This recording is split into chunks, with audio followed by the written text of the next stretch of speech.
Welcome to Beyond the Backlog, where we look at thrilling tales of gaming triumphs, both past and present, exploring the strategies, challenges, and unforgettable moments that shape the ever-evolving landscape of our digital adventures. I'm Nick. And I'm Zack. And today we'll take a look at a couple games that we wish would come back from the dead. Either new series, new games in the series, or just a new way to go about them.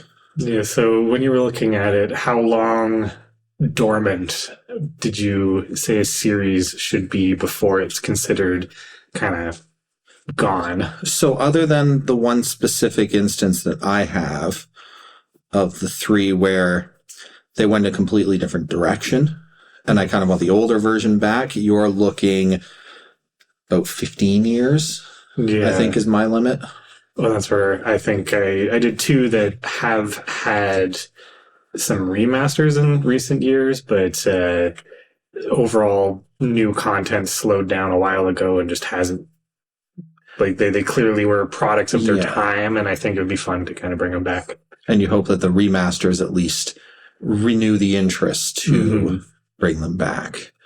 And it's also going to be us trying to do shorter episodes here interspersed between our big top 10s or 15s, whatever we decide to do, because we don't like to ramble. First up, Gex. Never. All right. Let's do it. So first one I'm going to do is a 3D platformer that, well, I guess the original Gex was a 2D platformer that was on the 3DO, and it was actually the best-selling game on 3DO. But it then went multi-platform and became a 3D platformer where the main gist is you are like a secret agent being brought in by like the FBI or some like Men in Black type guys. And they're like, all right, we need you to literally jump into a TV and explore this world. And both of the games that are playable on Nintendo 64, which are the ones I've played, have like 5 or 6 different stages, and each one kind of spoofs a different genre of like TV show or movie. So some of them are more generic. Like you could argue like the cartoony world is kind of like Looney Tunes inspired, because like you collect carrots and then rabbits, and like the enemies pretty much look like Bugs Bunny and Elmer Fudd, but it's not explicitly stating that it's Looney Tunes based. And then some of the more interesting like set pieces, like one that I will always remember from the second one is literally playing through like a Titanic sinking kind of level, where at the end you're literally jumping up railings on a ship as it's like going down into the ocean. And just some of those ways it spoofed these movie scenes I thought was just really clever. But he also kind of has this like Duke Nukem sort of sense of like, I'm going to quip all these inappropriate one-liners all the time that I think when you're playing it, the fact it's a mascot 3D platformer making all these movie references with some like potty mouthed main character, it feels 90s. But I think it is something that could be revisited again, and I think would be a lot of fun to have a brand new game in the series. And even if we moved on from movie spoofs, which I think they still could come up with plenty of like genres, like, or more specific movie references. But I think in terms of licensing issues. Yeah, and you've almost got 30 years between everything at this point, 25 at least. So there's probably plenty of movies that you could spoof from here on out that are cultural, iconic ones. Yeah, and that's where it's been 25 years exactly since the last one. But in terms of what I would like to see or something different I might like to see to kind of warrant bringing it back and kind of having a brand new thing so it doesn't just feel like another Gex game with just a couple more levels, is maybe even try doing a video game version of it. So like instead you're summoned by like the FBI again, but instead of getting into a TV and collecting remotes, you're getting into like a video game, like cyber world, and having to collect like controllers or something. Yeah. And even just when brainstorming about this, like the company that owns Gex right now is Square Enix. So even without having to go out and get the licensing rights to, like, say, spoof Mario or Sonic, they could easily do, obviously, something that spoofs like RPGs. There's so much there that they could draw from, because they have Final Fantasy, Dragon Quest, Kingdom Hearts, et cetera, et cetera, et cetera. Like, they have so many RPGs, Star Ocean, ones that I've never even played. I don't even know what they could do to spoof those, but also just have like an old school arcade level, because they own Arkanoid, Space Invaders, Bubble Bobble. So you could make a level based around those sorts of arcade games. They also do have series where it's like racing games, puzzle games, platformers. So I think you could easily spoof different genres of games rather than movies, and that could also make for kind of an interesting twist on that same formula. And it keeps it more fresh, because now, like, 25 years have passed. A lot of what's seen as cultural isn't really anymore. You have a lot of hyper niche communities. Mm-hmm. So having Gex get away from movies and TV, things like that might not be at the forefront of everyone's thoughts, and going directly into, well, we are a video game, let's spoof video games, could be a really good way to get a lot of people more interested in it. Mm-hmm. But my first one, we'll get into an older one as well, not quite so old, but one that you could argue kind of came back, because Nintendo released a 99, Mm-hmm. right? In the same way that they did with Tetris. I don't count it. Yeah, I don't really count it either. That's the F-Zero series. So you had Super Nintendo, N64, then GameCube. And since then, it's just kind of been crickets. You have Captain Falcon showing up in all the Smash games, but that's really it. So now you've almost reached a point where Captain Falcon is more associated with Smash than he is with his own series, which is just really crazy, even though they did kind of make the character up for the Super Smash Bros. Originally. Mm-hmm. Like, I think most people I know think of him as like that one bounty hunter from, and if I ask them if they ever played an F-Zero game, it's usually like, I didn't actually know what that was. Yeah, I kind of thought that was with Samus, Mm-hmm. would be something that I've heard. But it's like more of an arcadey racing game, right? Less like Mario Kart, a little bit more like kind of like a wave race, or all the other ones that I can't think of off the top of my head. Well, I mean, Star Wars pod racing. I'm going to talk about one that is also very arcade, fast-paced, Yeah. like reflex-based racing. But I do think you need a racing game like that to kind of serve as a separation between Mario Kart and it, right? So Mario Kart is kind of your go-to in terms of couch co-op, more like happy-go-lucky fun times with it. I would want a new F-Zero to be leaning more into the arcade aspect of it, because it hits that high octane, gotta go fast mentality that I totally understand why people really enjoyed the first Sonics when they came out, right? Because when it's all about speed, and I kind of want more speeds, technical prowess, things like that. The idea of fighting and knocking out people during a race is always really cool.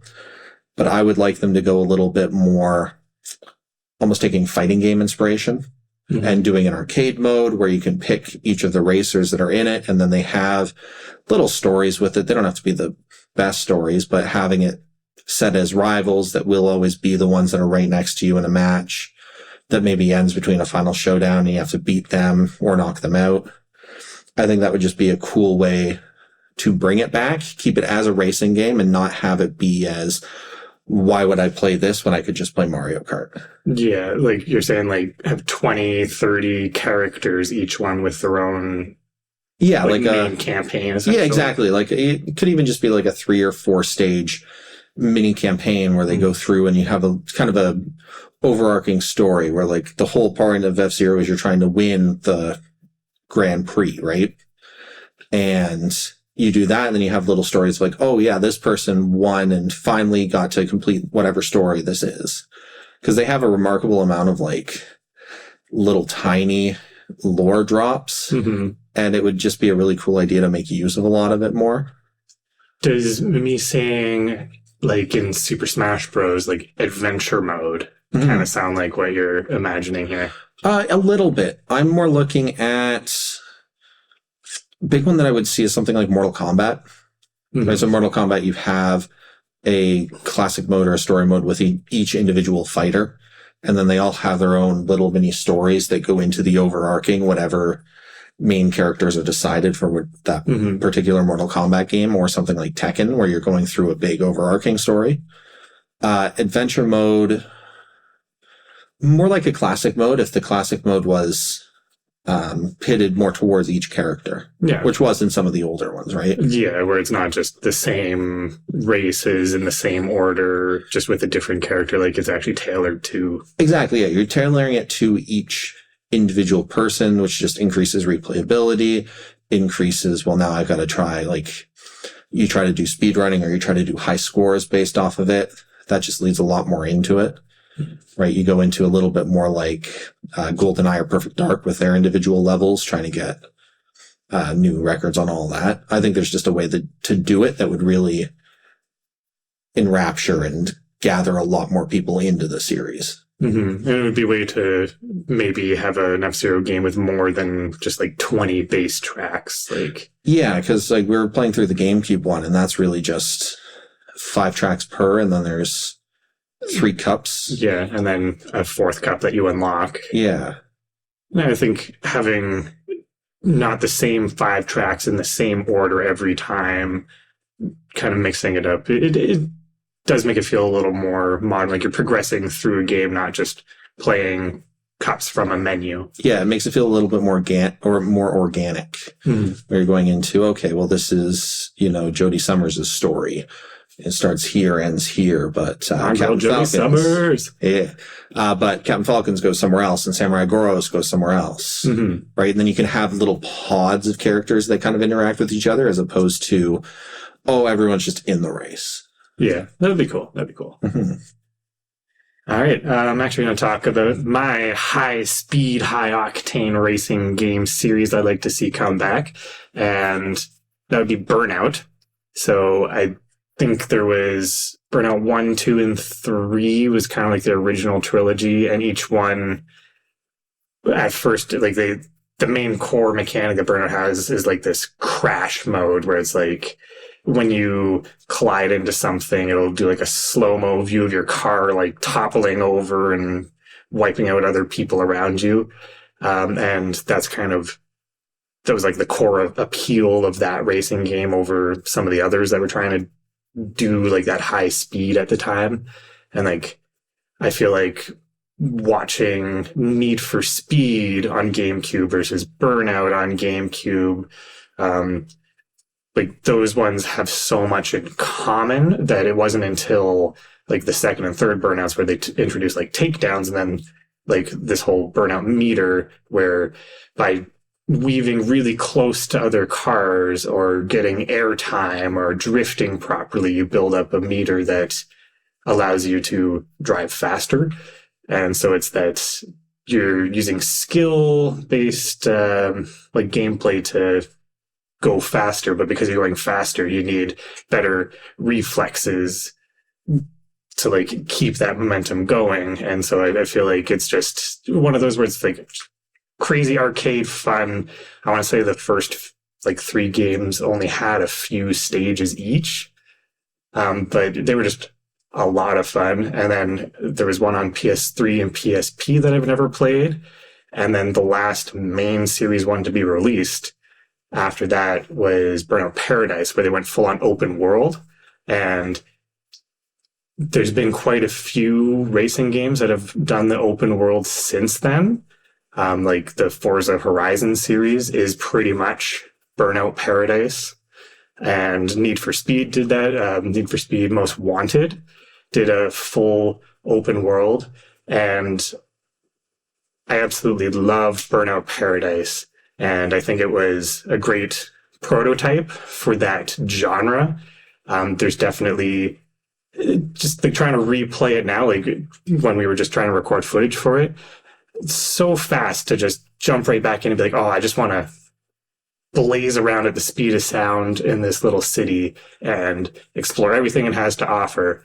But once you kind of get into actually doing missions to upgrade your license, you realize it's like 4 types of missions on repeat, and they do get progressively harder. So it's like being able to drive up anywhere you want in the world just feels like you're starting that mission type rather than like one specific mission, because it's like every single one that's take down this many cars, it just ramps up the number of cars progressively no matter where you start that mission from. So it doesn't feel like take down this many cars on this side of the map is any different than take down this many cars on this side of the map, because the way it'll scale the number of cars to take down is based on your rank. Okay, so yeah, it doesn't matter where you go. It doesn't feel like there is a sense of progression because it's all based off of doing missions as opposed to the exploration aspect. Yeah, and it's like playing through the main story is a lot of fun, and I did 100% it, and if that tells you anything, because I need to be having fun to 100% a game, and I love that just exploring the world organically and like finding these billboards, finding these gates to crash through and all these big jump spots. I really wanted to get 100% on those because it was just fun to do. And I think that the way it does its unlock scheme is really good. It's pretty much, especially right away, every time you complete a challenge with that particular car, each car you can unlock has its own challenge to unlock a better version of that car. And then just by being out and about in the world and increasing your rank, you get more cars to unlock. So it's like constantly giving you new stuff and like better cars, and it's kind of pushing you forward. But I think it definitely reaches a point where it does get just a little tedious, a little repetitive. And I think if they were going to do another one, I'd want it to be another open world one, but kind of learn from its rivals' examples that have been set in the past few years. I think it'd be really cool if they maybe started you off in like the outskirts of town and you're doing races against locals on like muddy fields, or even have it like go over a couple of seasons. And if that same field in the winter has different routes and ramps than it did in like the summer, and then build up your like money, get a few cars there, move into like the next stage of the game, which is like the outskirts of town, where you're going to have like actual like racing courses and more advanced AI computers are going to be trying to like take you down more often. And then eventually into like the core downtown where all like the big spenders and most aggressive cars are. And I think kind of having it open world, but still giving you a sense of like, once I upgrade my abilities and my like license rank, I'm onto a bigger and better area. So I think just kind of having like a couple act structure like that might make it a little more appealing on the long term, as opposed to go anywhere you want and just start challenges. Yeah, and you can tailor it a little bit more too, where you have, instead of scaling it up based off of licenses, you can have different styles of the same types of challenges, right? Mm-hmm. And yeah, instead of just having it be, oh, do takedowns 2, 4, 6. It's like, okay, well, you do 2 takedowns, and then you do maybe specific types of takedowns because now you're in a more urban area, right? Or you can do challenges based off of specific types of cars. I don't know how well that would work.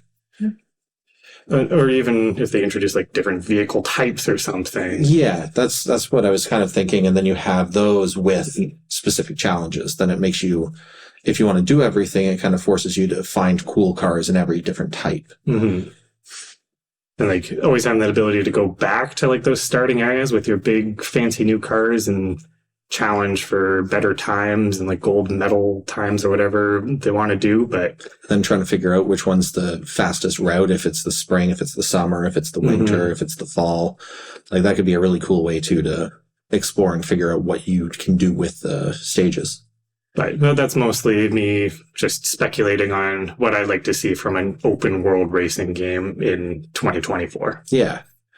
Yeah, it's funny that with all the advances of open world games. You always have to go bigger and better in every type of genre now, right?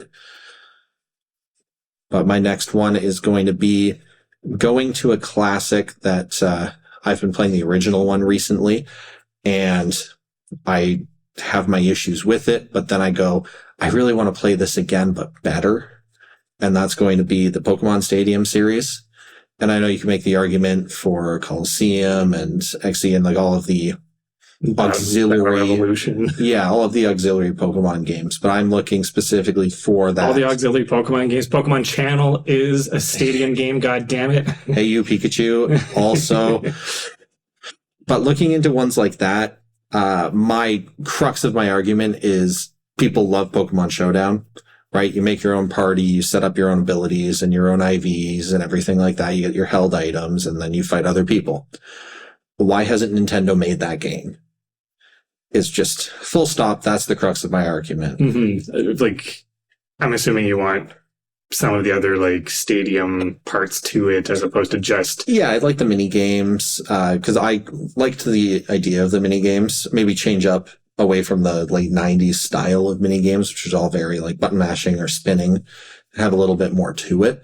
Maybe where you pick certain types of Pokemon and they either have slightly different abilities or just the same for flavor, right?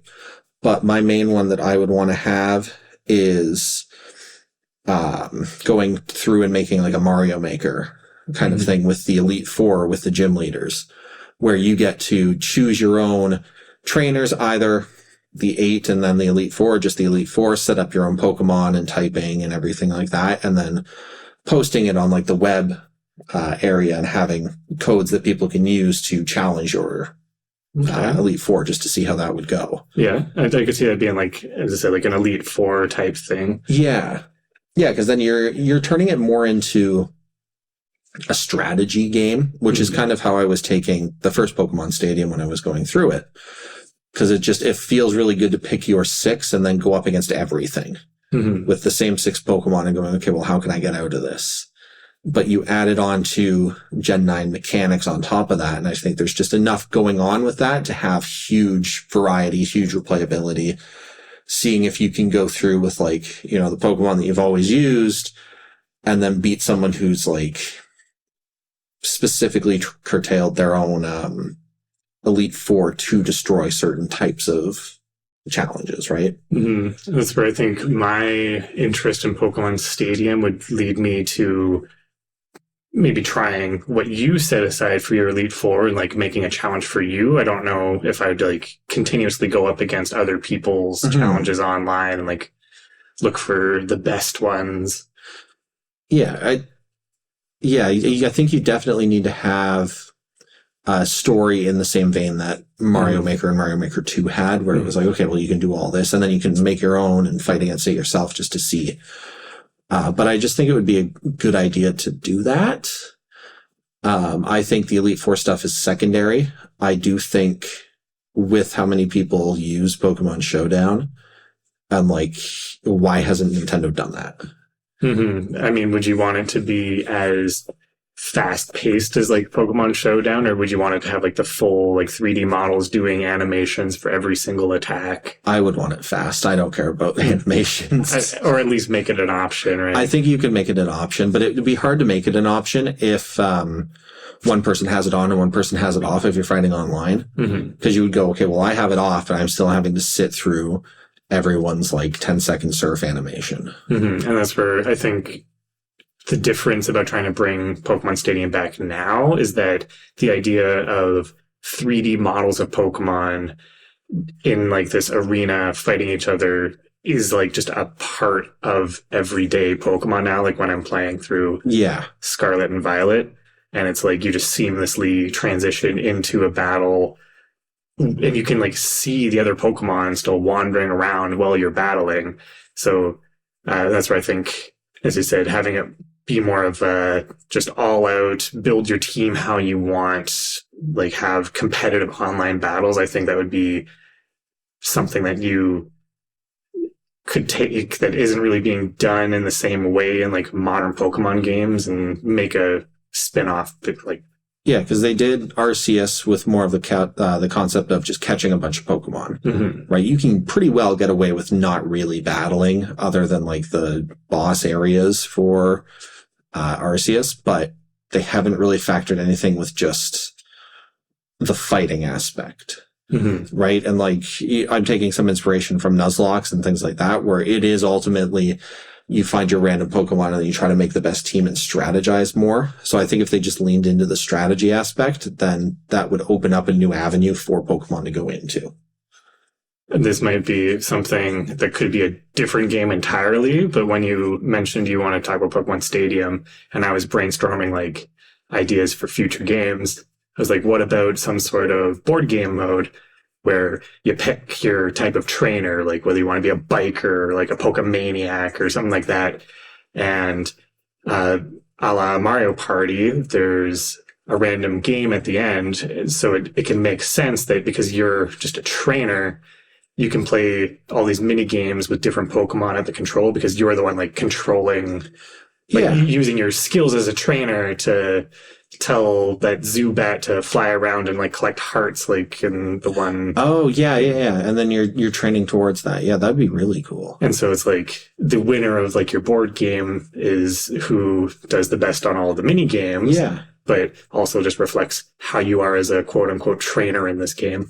And you could even take in a little bit of Sonic Adventure 2, the Chow Garden. Like you have these options to increase X amount of things. Where do you put them? What do you do with them? Because then that could increase the strategy. Like, okay, I have this really good Pokemon that's good at flying. Do I make him better at flying, or do I, try to tone down the weaknesses? So, but I think that's more of like an all-in-one like side games of Pokemon. But yes, I would also like to see Pokemon Stadium return. But I'm going to talk about one last franchise that is near and dear to my heart, and that is the Tony Hawk's Pro Skater series.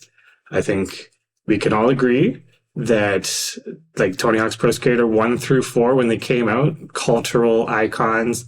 The music has gone on to become legendary. And I'm pretty sure Tony Hawk's Pro Skater 2 sat with like a 97% average rating on Metacritic for a long time. It was only behind Ocarina of Time for the average score. Trying to play them nowadays, though. 1 through 3 specifically, like they feel like janky Nintendo 64 games. I never did play them on like PlayStation 1 or 2. But it's hard to play them now when you've played the GameCube ones, Underground 2, Pro Skater 4. Those ones just improved on it, made it like they were well suited to be GameCube games. And I think by the time American Wasteland dropped, we had just had so many good Tony Hawk games in a row that it didn't do anything new and interesting. It was just another story of some wannabe skater getting noticed and gaining clout until they could take on the top skaters in the world. And I'm like, we've literally done this 10 times already. And I think that's kind of what caused the series to taper off, was they were making good quality games, but just the same game over and over. Yes, and there's only so many skateboard stories that you can do. And then also they did try to make a comeback, right? They had Tony Hawk's Pro Skater 5, and that just did not go over well. So before that, even though, because they had done the same thing over and over, they did Ride and Shred. Yes, they did. And those tried to use the whole peripheral, which just was not as responsive as they wanted it to be. I'm pretty sure even Tony Hawk went out and kind of said, like, yeah, this isn't that great. And so having the big follow-up after being dormant for like 5 years after these failures, being that piece of garbage that was Tony Hawk's Pro Skater 5, that really was the nail in the coffin. But since then, because that was only like 2015. Yeah. And I'm considering the series dead. because I don't think anyone wanted another Tony Hawk after that. They also had the license expire. Mm-hmm. So 2015, the license expired between Activision and Tony Hawk. And that's where I remember it being like they just wanted to get a game out. Well, they had the license pretty much. But even then, like Riot and Shred were no longer done by Neversoft, and they definitely just didn't have that same feel to them. But since then, we did get 1 and 2 remastered, and after playing 1 and 2 remastered, there's no need to ever go back to any of the old ones. Like, you have the better version, and I do think doing like a 3 and 4 remastered or like an Underground 1 and 2 remastered would be another. Like, I think if they could have all of those available on one platform, that would be like the ultimate, just like Tony Hawk dream experience. But if they were to make another one, I think kind of having open areas like they do in Underground, where it's like just a bunch of people will give you missions throughout the area, would be really cool. But also kind of blend that into as you're working your way up, you can go to different like skate parks or competitions where you have that traditional 2 minutes. Here's your list of objectives in that 2 minutes. So just kind of merge that pro skater gameplay with like the Underground gameplay, make it just a bigger game. I don't even know if they need to come up with a more exciting story. I was just thinking, spitballing with story-wise for it. What if you just did it instead of a young upstart, you flip the script and it be someone who, it could even be one of the guys from one of the original ones who's now, late 30s, early 40s, and see all the young upstarts doing all these crazy things that he could never do. Mm-hmm. And then trying to tackle it from a different angle, right? Because now you see kids in the Olympics or the X Games just pulling off stuff that like Tony Hawk at his best just couldn't do. Yeah, I guess that it could work.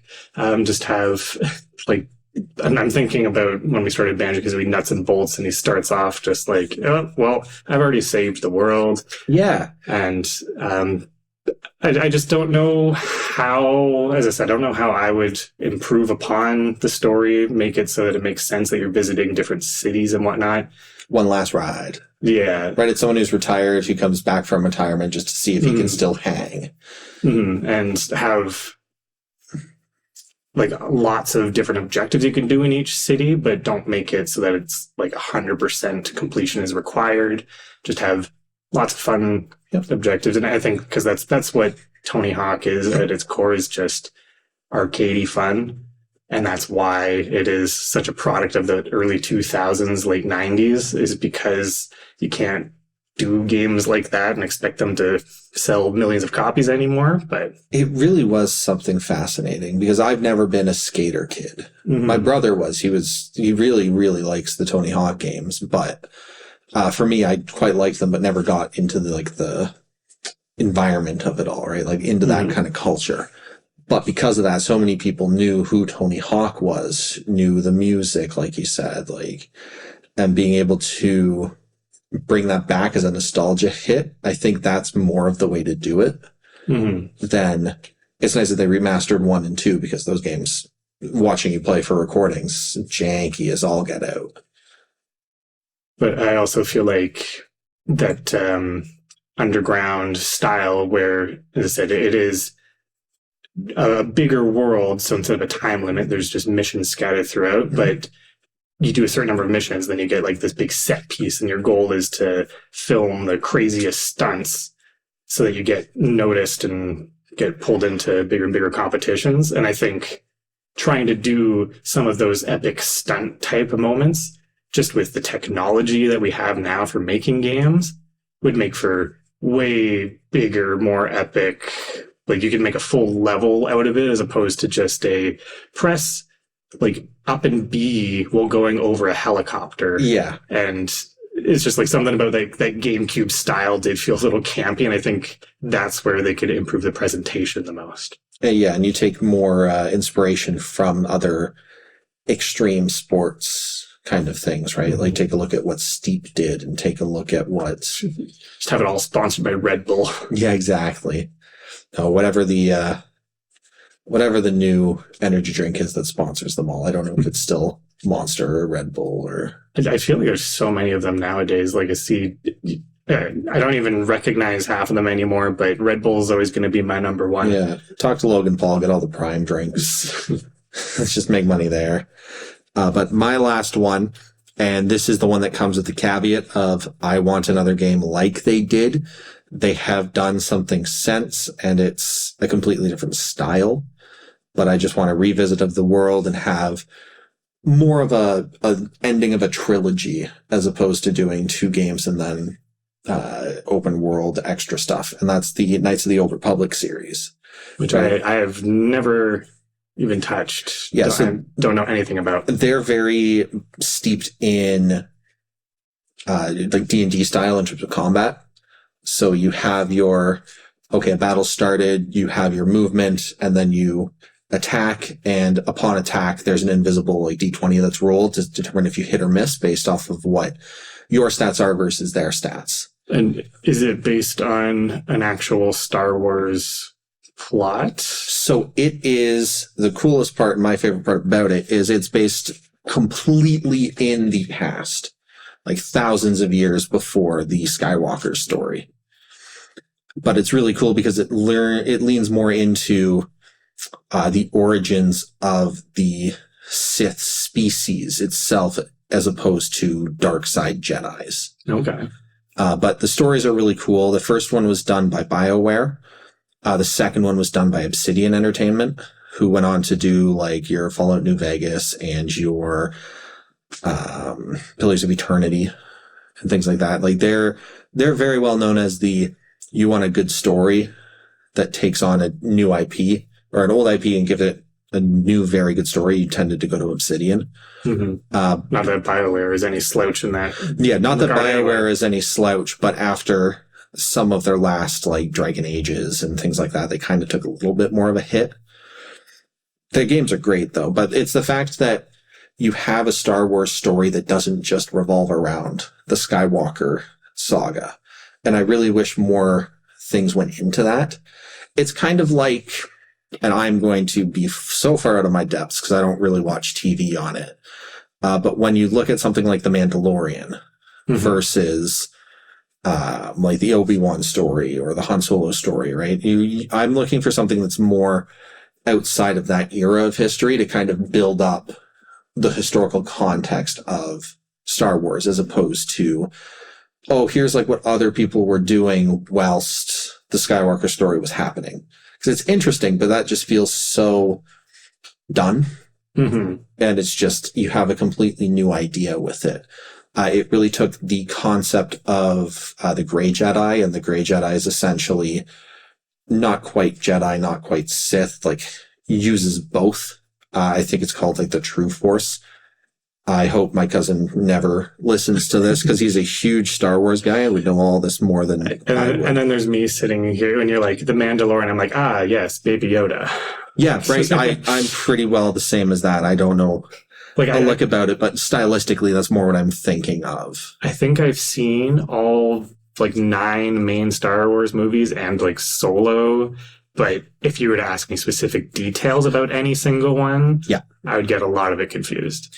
Yeah, but in terms, it's like in the gist of it, it's a RPG that's more actiony, that's Star Wars based. And that's what makes it cool and different. And now that Baldur's Gate 3 came out and did so well and has such a rich world that's built upon it, I want that, but Star Wars. Did you make that comparison immediately because of, like, as you said, the D&D influence? Yeah, because of the D&D influence, that's ultimately what it was. And you have a good side and evil side, like you do in most games based around that. But why I said that is you also have the Old Republic, which is an MMO. It is one of the largest MMOs. But for someone like me who doesn't really like MMOs, that doesn't do anything. Mm-hmm. Right? I can go and watch videos or lore dumps and everything like that, but I want an honest to goodness new story attached to it. Because how it was is the first one takes place and then the second one takes place, I think it's like 5 or 6 years afterwards, and is directly influenced by the first one. So it feels like you really needed a third one or another one in that same era in order to really bring it all together. But what's also important to note is Knights of the Old Republic 2, KOTOR 2 was rushed. So it cut out an entire planet and it cut out most of the characters' epilogues. Okay. So the end of the How game. How long of a game is it already, though? So I want to say probably about 20 hours. Okay. I was imagining like a huge, like 80-hour. No. So they're more like the Mass Effect sizes where you have a certain amount of planets to go to, and then you go into the next act, and then there's a couple more planets, and then end. But you cut out a whole planet, you cut out most of the epilogue, so the ending just kind of happens. And then you just kind of go, where are all these other characters? If only there was another game. Well, and exactly. Like, there's mods that came out in order to restore all of that. Mm-hmm. So I have seen some of the endings there, but like, you make another one. But there's my very impassioned, don't know what I'm talking about, but I want more speech on Star Wars. Thank you and good night. Love it. But there you have it. You got 3 of each of ours, what we kind of want to come back or have a new spin on. We might consider it dead even if they're not. But next time, maybe we'll decide to do Rare. Probably not. One of these days. One of these, that'll be just like the long running joke. This is the long running joke. We're going to talk about Rare one of these days. But have a good day, have a good night, and we'll see you next time. Thanks for listening.